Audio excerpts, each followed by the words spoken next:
एक ब्राह्मण थे तो तीर्थ यात्रा करना चाहते थे। उनके लड़के थे पर उनकी ज्यादा आज्ञा नहीं पालन करते थे, तो सोचा कि बूढ़ा अकेले तीर्थ यात्रा कैसे कर पाऊंगा। तो एक गरीब ब्राह्मण का लड़का था, उससे कहा कि भैया तू इधर उधर नौकरी के लिए भटकता, अगर तू मुझे तीर्थ यात्रा करवा दे तो मैं तेरी खान पान की व्यवस्था और धनराशि भी दे दूंगा। ब्राह्मण ने कहा चलो अच्छा है, आपके साथ तीर्थों का भी दर्शन होगा। तो जहां जहां जाना चाहते थे उन जवान ब्राह्मण बूढ़े ब्राह्मण को ले गया, तीर्थ दर्शन कराती हो। जब ब्रज धाम आया तो उसको बहुत बुखार आ गया बूढ़े को। उसने बहुत सेवा की, जैसे मतलब माता अपने बच्चे की सेवा करती है, ऐसे सब सेवा की उस जवान ब्राह्मण ने। बड़ा द्रवित हुआ बूढ़ा ब्राह्मण, धनी ब्राह्मण था वो। तो गोपाल जी के दर्शन जब करने गया तो उसने कहा बेटा तुमने बहुत सेवा की है, तुम्हें क्या दे सकता हूं? मेरे एक बेटी है, बहुत सुंदर है बेटी, और बहुत धन संपत्ति है, मैं तुम्हें दूंगा। बोले देखो बाबा तुम तो यहाँ बोल रहे हो, घर में तुम्हारे जवान लड़के हैं, हमारी पिटाई करेंगे। बोले हम गोपाल जी को साक्षी करके कहते हैं कि अपनी बेटी का ब्याह तुम्हारे से करवा दूंगा और संपत्ति भी दूंगा। बात हो गई। तीर्थ यात्रा करवा के जब घर पहुंचा तो बूढ़े की हिम्मत नहीं कि बात कर सके लड़कों के सामने, क्योंकि बेचारा गरीब ब्राह्मण का लड़का।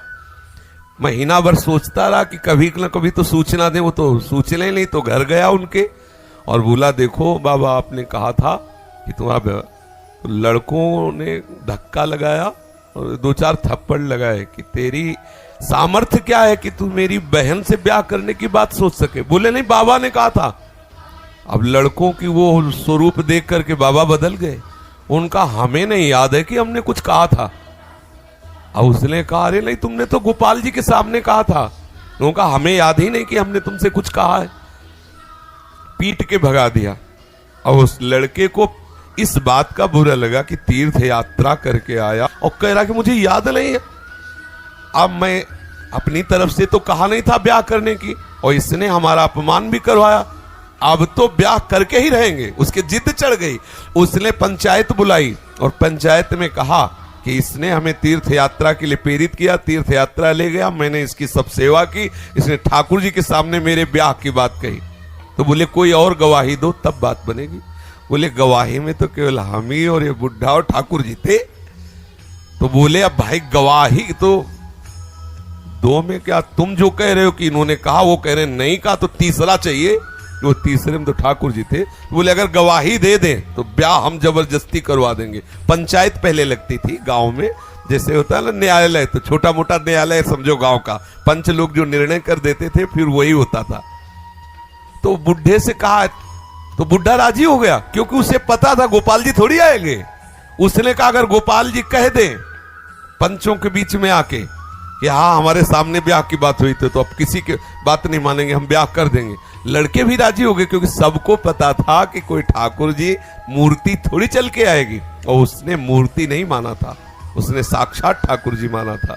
आया वृंदावन और ठाकुर जी का शयन हो गया था। अब वहां से अब वो बहुत परेशान कि अब कल तक हम रुके फिर ठाकुर जी से बात करें, तो ऐसा। अब दरवाजा बंद थे, खटखटाया, क्योंकि उसके लिए मूर्ति थोड़ी है। और कहा सुनो गोपाल जी, हम तुमसे ये पूछने आए कि वो जो वृद्ध ब्राह्मण था उसने कहा था कि नहीं तुम्हारे सामने ब्याह की बात। 2-4 बार आवाज लगाई तो वहां से तो कोई उत्तर नहीं आया। फिर बहुत जोर से बोला भड़बड़ा के, देखो हम तुम्हें चैन से सोने नहीं देंगे, हम पैदल चल के आए, भूखे हैं, और आप ब्याह की समस्या है और आपको इसका उत्तर दे। छोटी मोटी बात होती तो छोड़ देते, ब्याह की बात है। ठाकुर जी ने अंदर से कहा मूर्ति कहीं चलती है, वहां चल के, जब बोले मूर्ति बोलती तो चलेगी क्यों नहीं। ठाकुर जी फंस गए। ठाकुर जी ने अंदर से कहा कि कहीं मूर्ति वहां जाके थोड़ी उड़ीसा में वहां जाके साक्षी थोड़ी देगी, मूर्ति चलती थोड़ी है। बोले महाराज जब मूर्ति बोलती है तो चलेगी क्यों नहीं। अब ठाकुर जी विवश हो गए। ठाकुर जी बाहर निकल के आए और सब सेवक लोग सुला के गए थे। समझो कितना भाव में दम है। उसने देखा बहुत सुंदर गोपाल जी साक्षात ठुमुक ठुमुक कर करके आए, नौ किशोर। बोले देखो हम चलने के लिए तुम्हारे भाव के कारण राजी तो है, लेकिन भोग राग की व्यवस्था, क्योंकि हम वृंदावन के ठाकुर, हमें तो चक माल चाहिए, हमको चना चवेना में तो रुकने वाले है नहीं, रबड़ी गुलाब जामुन ये सब चक चाहिए। तो बोले देखो कुछ रुपया तो है, अब शादी का चक्कर, इसलिए व्यवस्था तो तुम्हारी बनाएंगे ही हम। तो बोले कैसे चलोगे? बोले चलेंगे तो हम पैदल ही, आगे आगे तुम चलना, पीछे पीछे हम चलेंगे, थोड़ी थोड़ी देर में कुछ भोग लिए रहना, हमको भोग लगा देना। बोले अब हम चले और तुम आ रहे हो कि नहीं आ रहे हो ये मुझे कैसे पता चलेगा?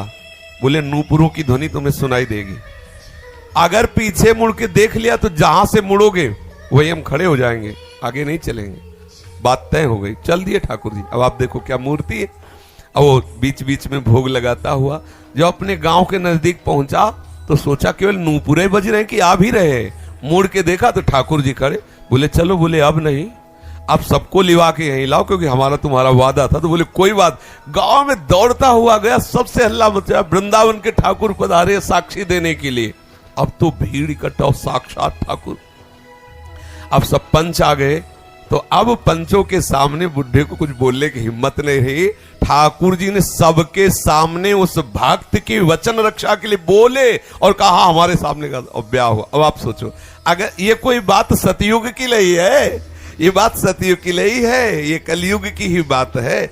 हमारी श्रद्धा, हमारा विश्वास, जैसी हम भावना, अगर ठाकुर को मान लिया कि मूर्ति है तो मूर्ति ही रहेंगे, अगर मान लिया कि हम भले नहीं समझ पा रहे लेकिन हमारे ठाकुर है, तो एक दिन वो समझा देंगे कि वो ठाकुर है। जो छवि हम देख रहे हैं, राधा बाबा के पास भी ऐसी छवि थी, तो राधा बाबा से ठाकुर जी बात करते थे, ठाकुर जी मुस्कुराते थे, और हमारे सामने छवि, क्योंकि हम उन्हें फोटो मानते हैं। कभी फोटो और ये बात ना माने कि मूर्ति वो साक्षात है, ऐसी भावना करे तो अनुभव में आने लगेगा कि ठाकुर साक्षात है।